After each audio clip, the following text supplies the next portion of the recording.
Iya, kali ini kita akan membahas tentang menopause.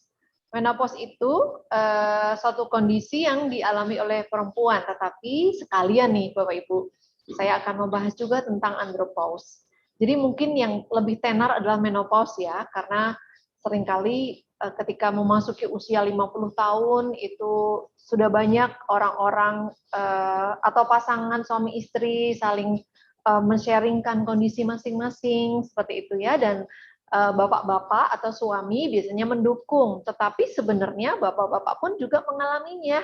Nah, oleh karena itu, mari kita saling belajar Bapak Ibu, karena bagaimanapun usia terus bertambah, dan itu adalah hal yang sangat wajar, sangat natural, yang tidak bisa ditolak seperti itu ya. Bagaimana kita menerima diri sebagai perempuan, dan bagaimana kita cara mengatasinya. Yang lebih penting lagi adalah bagaimana cara kita mengenalinya.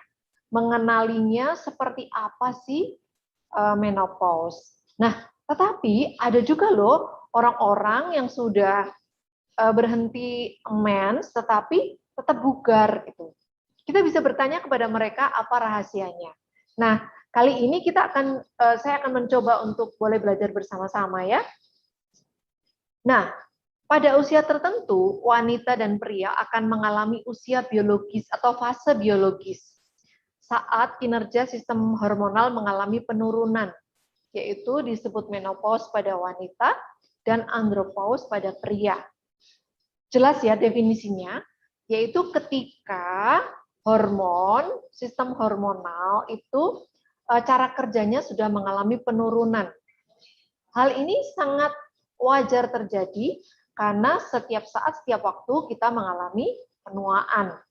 Pada titik tertentu, pada wanita atau perempuan mengalaminya, dan pada pria juga akan mengalaminya.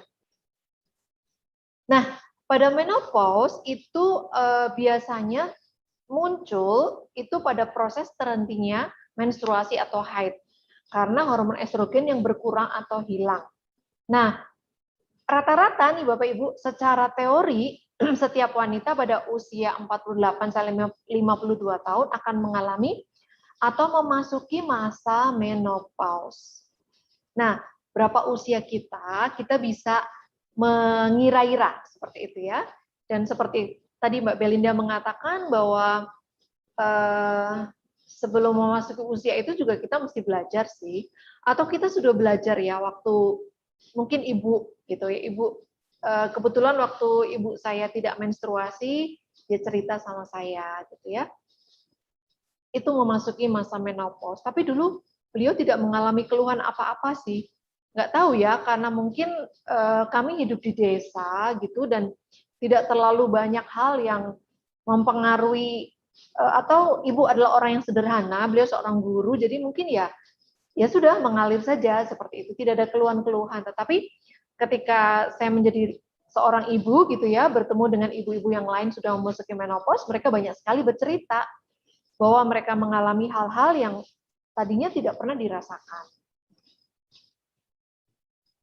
Nah, proses menopause ini membutuhkan waktu bertahun-tahun. Ya, seperti saya pernah cerita ya, karena proses penuaan itu kan terjadi pada saat bayi lahir, usia bertambah, itu kan semakin bertambah ya usianya juga bertambah. Dan akan kelihatan sekali ketika masuk usia 20 tahun. Ya, 20 tahun belum kelihatan sih. Nah, masuk 30 tahun ya, masuk 30 tahun tuh kita sudah merasakan perbedaannya. Kok dulu lincah, sekarang enggak gitu ya. Karena sistem metabolisme tubuh kita itu sudah berubah. Bahkan dulu teorinya wanita melahirkan itu dianjurkan sebelum umur 30. Mengapa? Karena ya kondisi secara fisik. Itu secara fisik Bapak Ibu ya, tetapi mungkin secara mental usia 30 tahun semakin matang dengan segala risiko yang ada kalau melahirkan. Tapi tidak menutup kemungkinan kalau misalnya ketika hamil umur 30 tahun masih kuat gitu ya, hormonnya masih baik, itu tidak menutup kemungkinan. Nah, menopause biasanya dibagi menjadi 2 tahap, perimenopause dan pasca menopause. Perimenopause itu adalah sebelum terjadinya menopause itu, kemudian setelah menopause gitu ya. Nah, kita lihat nih gambar atau foto younger reproductive system. Nah, pada sistem reproduksi pada perempuan yang masih muda itu kita lihat ya. Kita lihat ovariumnya, uterusnya, serviknya, dan vaginanya itu berbeda. Secara anatomi berbeda. Secara psikis atau mental juga berbeda. Nah, ketika muda itu ovariumnya berproduksi secara rutin setiap bulan, seperti mengalami ovulasi, kemudian dinding ovarium masih tebal, lalu serviknya juga masih elastis, seperti itu ya, lalu vaginanya juga masih lentur. Nah, disinilah fase reproduksi itu masih bagus gitu ya, atau disebut usia produktif, karena di situ sistem hormonal masih baik, bukan masih baik, masih optimal seperti itu. Hormon progesteron, estrogen masih siklusnya masih rutin gitu ya, masih bagus. Gitu. Tetapi ketika masuk usia tua atau older reproductive system itu sudah berubah, ditandai dengan mens yang mulai jarang, gitu. Misalnya 2 bulan sekali, seperti itu ya.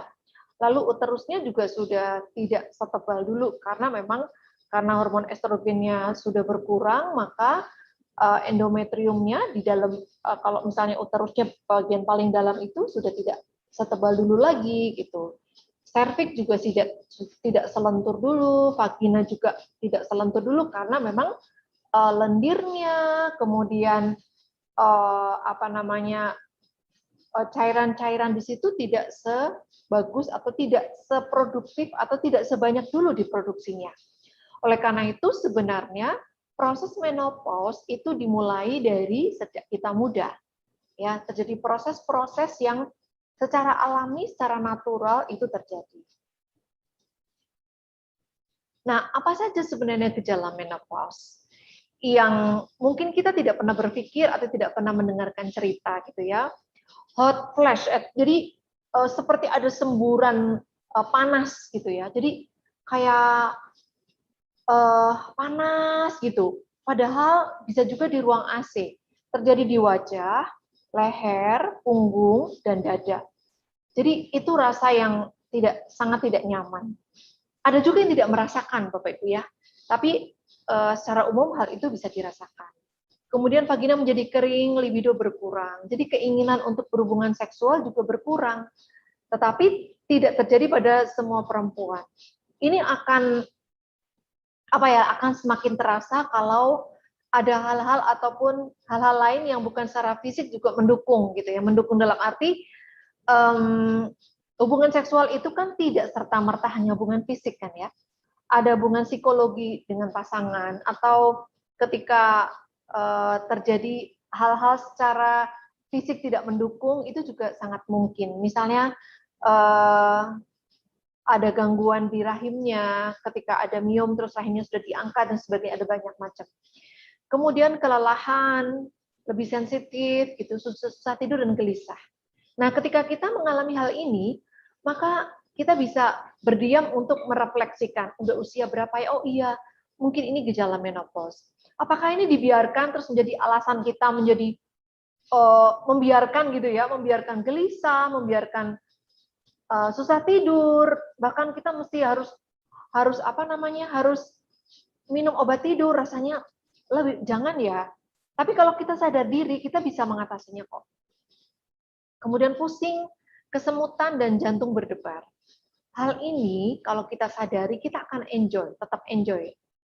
Kemudian hilang kendali terhadap kandung kemih atau beser, atau inkontinensia uri namanya. Jadi pipisnya tuh nggak terkendali. Ini bisa terjadi, tapi bisa juga terjadi pada orang-orang yang pasca menopause. Jadi kemarin saya baru dapat telepon, dokter saya sudah nggak tahan lagi kalau pipis. Misalnya duduk nih, bangun itu tuh sudah beser. Jadi sphincternya itu tidak berfungsi dengan baik. Nah, ini bisa terjadi. Nah, Bapak Ibu dan teman-teman sekalian, sebelum perimenopause, menopause dan pasca menopause, itu juga bisa terjadi menopause dini. Nah, menopause dini adalah sebuah kondisi yang bisa terjadi karena terjadi hal-hal yang tadi saya sebutkan. Mungkin bisa jadi pasca operasi rahim, kemudian terjadi gangguan atau infeksi yang sudah cukup lama, atau memang siklus menstruasinya itu berhenti sangat dini. Nah, biasanya bisa terjadi pada kondisi atau perempuan yang menarche-nya itu dini. Menas itu mens pertama itu sangat muda sehingga terjadi menopause dini. Ya, tapi ini tentu tidak perlu digelisahkan, kita bisa mencoba mengatasinya kalau gejala-gejala ini muncul pada waktu menopause. Kemudian terjadi peradangan kandung kemih atau vagina. Ini banyak sekali terjadi Bapak Ibu. Jadi kita perempuan mesti tidak perlu galau, tidak perlu gelisah, tetapi bagaimana cara mengatasinya. Karena peradangan kandung kemih ini bisa terjadi kalau kita kekurangan minum loh. Kadang-kadang orang malas minum karena malas pipis. Jangan terbalik, gitu ya. Kalau kita pipis itu kita bersyukur, karena berarti sistem kandung kemih kita itu baik. Tapi kadang-kadang banyak sekali saya jumpai, kalau misalnya infeksi saluran kemih, itu saya tanya, gimana minumnya? Aduh dokter, saya malas minum. Loh jangan, kita bersyukur bisa pipis. Kalau kita minum itu memang harus pipis. Kalau nggak pipis itu namanya sistem kandung kemih kita tidak normal, ya. Kemudian osteoporosis atau pengeroposan tulang. Nah, ini kadang-kadang tiba-tiba osteoporosis. Waduh, ini berarti tanda-tanda menopause. Rasanya itu berjalan bersama ya Bapak Ibu ya. Berjalan bersama dan bisa salah satu yang muncul. Karena osteoporosis itu kadang-kadang tidak ada sign, tidak ada gejala, tidak ada tanda, tiba-tiba patah tulang aja, tiba-tiba jatuh aja. Kadang-kadang seperti itu. Jadi mari kita aware terhadap diri kita sendiri. Kemudian terjadi penyakit jantung dan pembuluh darah, lemak akan menumpuk pada pinggul dan perut. Nah, ini memberatkan tubuh kita sehingga muncul tanda-tanda osteoporosis atau disimpan aja. Nanti osteoporosisnya muncul entah kapan gitu ya. Kayaknya sayang sekali kalau kita membiarkan lemak itu menempel di, ya lemak ada sih, ada nggak masalah. Tetapi tidak terlalu banyak gitu ya. Tidak obesitas gitu. Karena kalau obesitas itu akan memberikan tekanan untuk tubuh kita. Kerutan kulit dan terkadang disertai dengan jerawat. Nah ini efek dari estrogen yang berkurang dan bahkan berhenti. Nah, kita kenali faktor-faktor yang mempercepat menopause atau terjadi menopause dini, yaitu merokok, mengkonsumsi alkohol secara berlebihan, kemudian mengkonsumsi kortikosteroid, memiliki asupan kalsium yang rendah, jarang berolahraga, dan rahim sudah diangkat. Nah ini kalau hal-hal ini kita alami, itu yang tadi saya sebut menopause dini, ya, atau menopause awal seperti itu. Nah, bagaimana caranya kita supaya menopause itu datang pas, memang tepat pada waktunya. Kalau misalnya memang tidak bisa kita hindari, ya apa-apa gitu ya. Kalau misalnya tadi ada mesti dioperasi atau apa itu ya, kita tidak bisa menolak. Kalau misalnya merokok dan minum alkohol, itu bisa kita kendalikan ya Bapak Ibu ya. Mari kita mencoba untuk menyadari gitu ya, aware terhadap diri kita sendiri, karena hal-hal atau kebiasaan yang tidak baik itu menjadi hal yang merugikan pada masa yang akan datang. Kemudian asupan kalsium yang rendah, mari kita mengkonsumsi kalsium ya supaya tulang kita juga mendapatkan fosfor, mendapatkan asupan mineral itu sesuai dengan yang dibutuhkan. Kemudian berolahraga. Ya, mari kita berolahraga. Karena bagaimanapun olahraga itu menjadi bagian dari kehidupan kita bergerak ya. Ketika kita bergerak, maka kalsium itu akan dipompa. Dipompanya itu tidak keluar masuk darah, tapi di dalam darah pun juga membutuhkan kalsium dan Jangan lupa sel syaraf kita juga membutuhkan kalsium. Kalau misalnya kita kekurangan kalsium, kita kekurangan mineral-mineral yang lain, itu tidak hanya sekedar penyakit jantung dan pembuluh darah dan tulang, enggak. Tapi sangat mungkin terjadi Alzheimer, atau demensia, atau Parkinson juga datang. Seperti itu. Nah, tentu kita tidak mengharapkan ya, penyakit-penyakit degeneratif itu datang terlalu dini dalam kehidupan kita. Nah, gejala utama menopause dilaporkan oleh Europe Women ya, dan ada persentase yang muncul yang sudah dihitung, ternyata semburat rasa yang panas itu bisa sampai 72%, lalu 45% insomnia atau susah tidur, 42% mood disorder atau nggak nyaman gitu ya,